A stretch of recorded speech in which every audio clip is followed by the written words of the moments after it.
जय Sai Ram everyone, welcome to मेरे साईं। आज फिर से आ गई हूँ आप सभी के साथ एक बहुत ही प्यारा सा अनुभव शेयर करने। आज हम सब मिलकर सुनने वाले हैं भगवान श्री कृष्ण की लीला कथा। वैसे इस चैनल पे पहले भी मैंने बहुत प्यारे प्यारे अनुभव अपलोड किया है जो साईं से जुड़ा हुआ नहीं है, पर सुनने में आप सबको उतना ही आनंद मिलेगा जितने आनंद से आप साईं अनुभव सुनते हैं। जैसे कि कैसे श्री हरि विष्णु ने अपने भक्त को स्वप्न दर्शन दे के कहा कि मेरे लिए नया बिस्तर बनाओ क्योंकि मेरा बिस्तर गीला हो चुका है।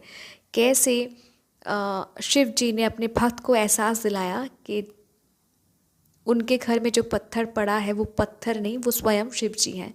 कैसे माता वैष्णो रानी कटरा में एक खोए हुए बच्चे को अपने भवन तक लेके जाती हैं और बाद में अपने माता पिता के साथ मिला देती हैं।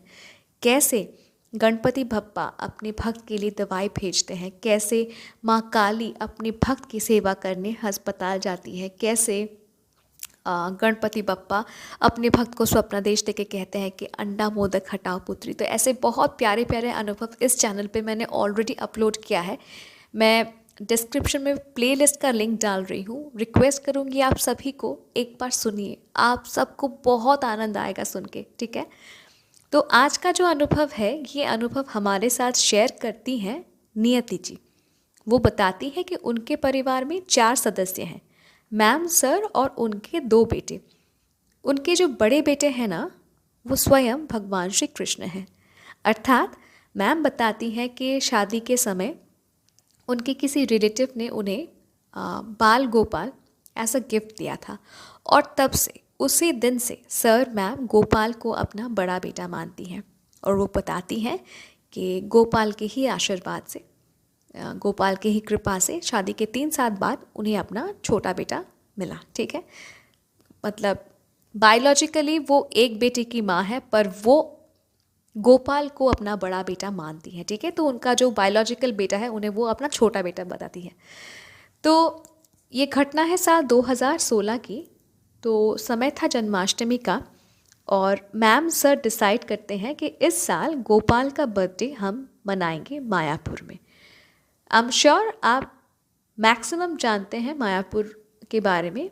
जो नहीं जानते मैं उनको बता दूं कि मायापुर जो है वेस्ट बंगाल में है। वेस्ट बंगाल के नदिया डिस्ट्रिक्ट में मायापुर है और मायापुर में है ISKCON temple. I think India का सबसे लार्जेस्ट इस्कॉन टेम्पल मायापुर में ही है, ठीक है।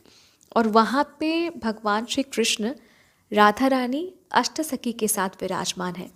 वहाँ पे नृसिंह भगवान हैं, वहाँ पे चैतन्य महाप्रभु के भी बहुत सुंदर बड़े बड़े विग्रह हैं। और एक बार अगर वो उस पोडियम के सामने अगर आप खड़े हो जाए ना, जहाँ पे भगवान श्री कृष्ण राधा रानी और अष्टसखी विराजते हैं, वहाँ से आपका मन नहीं करेगा कि आप वहाँ से उठ के कहीं और चले जाएं, क्योंकि वो दृश्य इतना भव्य होता है ना, इतना सुंदर, इतना मनमोहक होता है। जी करता है कि भगवान को निहारते जाएं, देखते जाएं।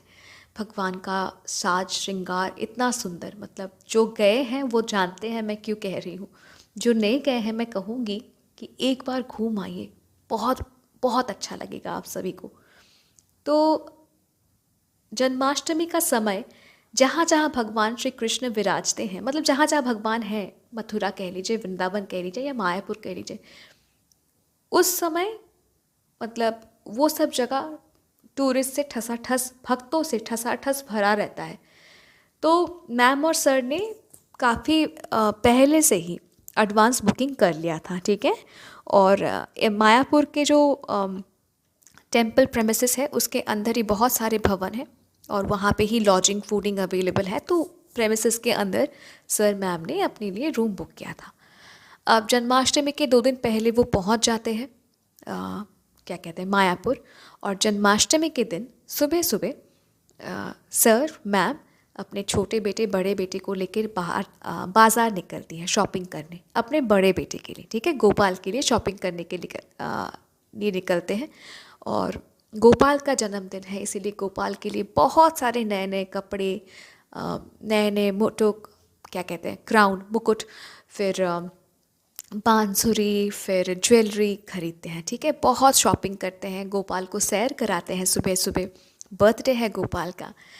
फिर दोपहर को अ, गोपाल को घर में जब होटल पे सुलाने आई मैम और सर, मैम गोपाल से कहते हैं कि गोपाल तुम थोड़ा आराम कर लो, मैं जल्द से जल्द 3-4 घंटे के भीतर मैं नवद्वीप से घूम के आती हूँ। आज तुम्हारा जन्मदिन है, जन्मदिन के तोहफे के हिसाब से मैं तुम्हें नवद्वीप का दही खिलाऊंगी, ठीक है। अब मैं आप सभी को बता दूँ, जो नवद्वीप है मायापुर से कुछ ही डिस्टेंस में है, और नवद्वीप जो है या फिर नौबोद्वीप जिसको हम बंगाली में बोलते हैं, तो वो ना चैतन्य महाप्रभु का बर्थ प्लेस है। तो काफ़ी सारे टूरिस्ट मायापुर से नवद्वीप बाय कार जाते हैं, बाय बस जाते हैं, या फिर मोस्टली हर टूरिस्ट प्रेफर करते हैं कि मायापुर टू नवद्वीप नाव से गंगा पार करके जाएं। तो मैम और सर भी वही डिसाइड किया कि हम लोग नवद्वीप बोट में जाएंगे, ठीक है। तो अपने छोटे बेटे को साथ लेके वो लोग नवद्वीप के लिए निकलते हैं, फेरी घाट पे आते हैं, टिकट काटते हैं, नाव से नवद्वीप पहुंचते हैं। वहाँ पे चैतन्य महाप्रभु के जो भी इम्पॉर्टेंट प्लेसेस हैं, जैसे सोने का गौरांग, फिर birth place of Chaitanya Mahaprabhu, सब कुछ देखते हैं, ठीक है।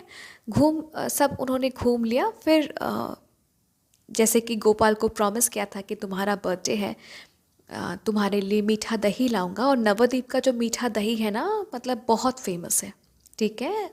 हर मीठे दही से कुछ अलग ही बात है नवद्वीप की मीठे दही में। तो एक बड़ा सा हांडी मीठा दही का खरीदते हैं।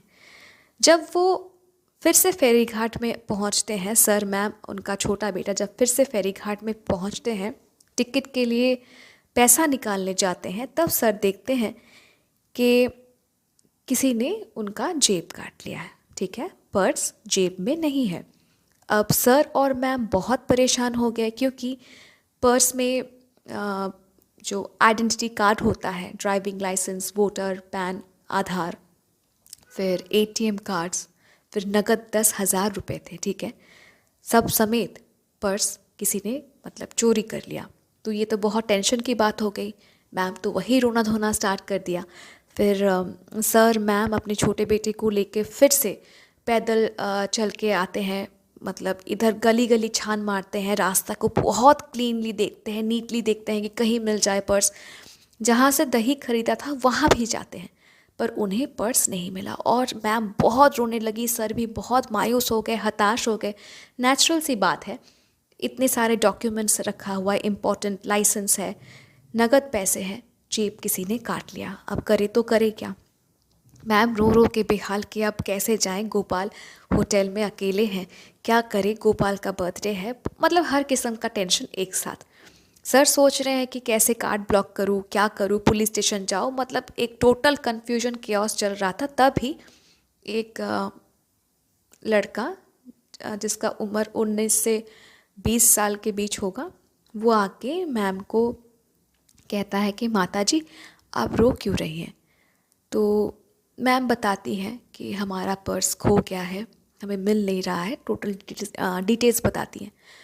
तो पहले वो जो लड़का है वो मैम और सर को कहते हैं आप आइए मेरे साथ, फिर एक दुकान पे लेके जाते हैं, फिर पानी खरीद देते हैं और एक मिठाई खरीद देते हैं, और कहते हैं कि आप पहले बैठो, आप पहले मिठाई खाओ, थोड़ा सा पानी पियो, रिलैक्स करो, ठीक है, पर्स मिल जाएगा।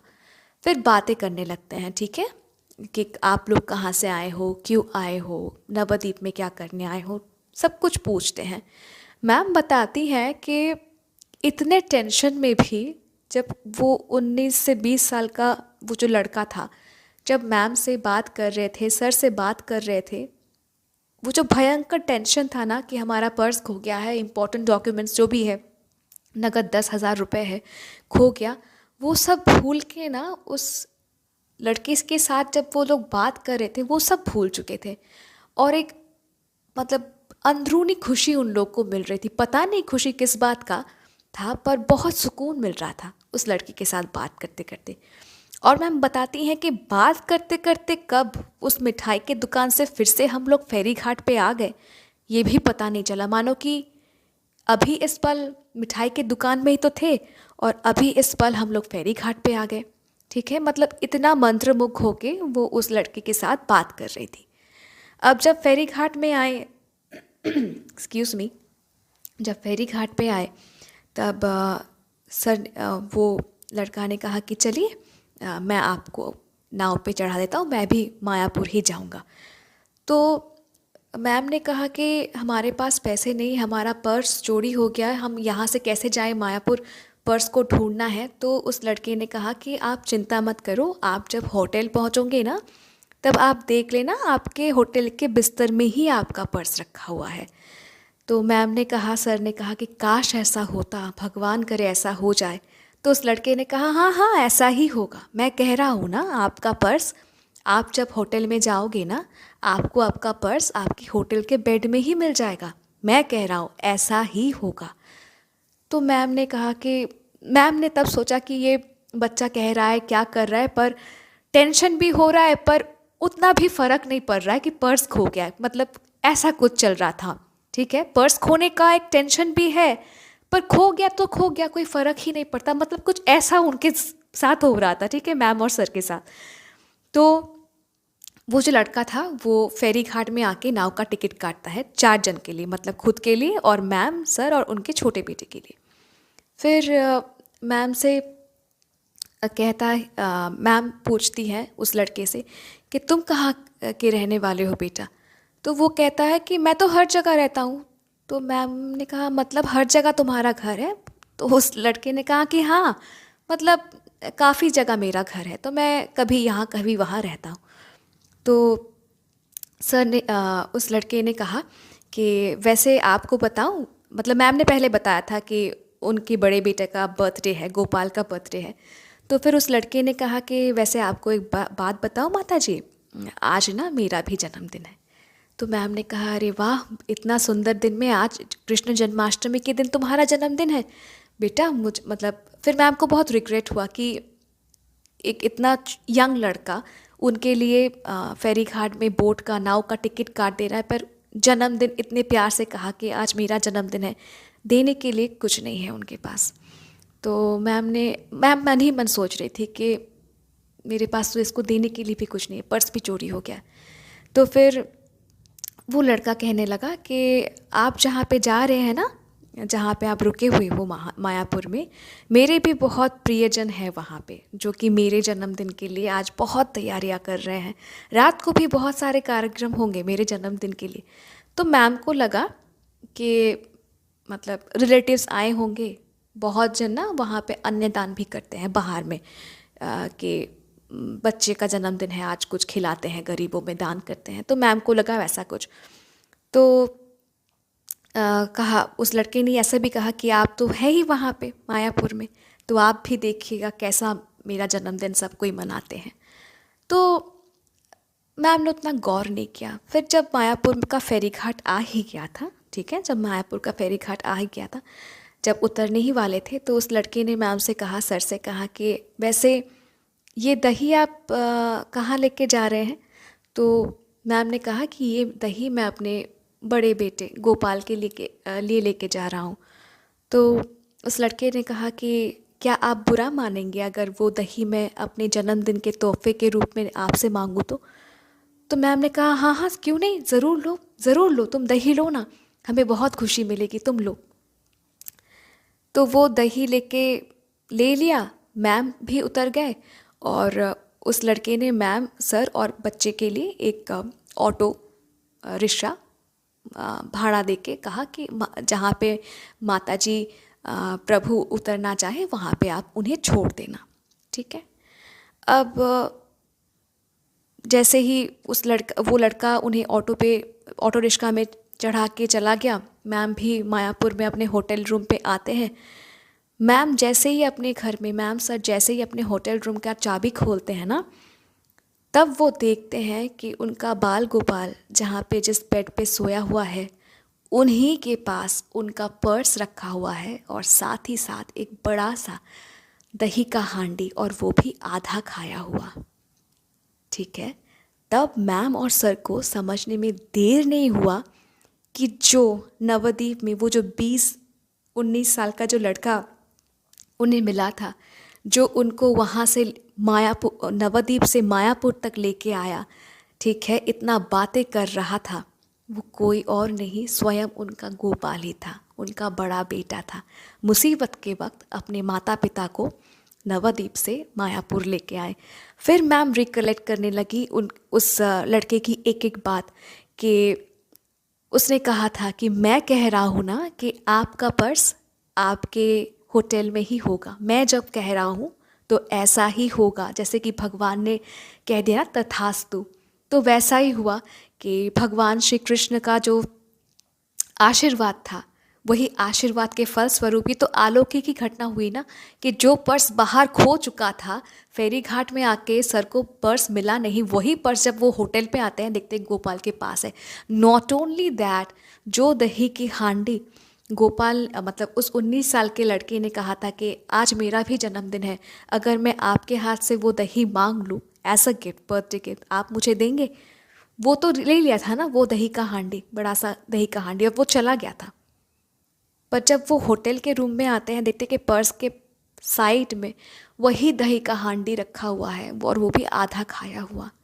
गोपाल ने एहसास दिलाया कि माँ, आपने मेरे लिए ये बर्थडे गिफ्ट लाया था और मैंने ये एक्सेप्ट किया, मैंने खाया भी, ठीक है।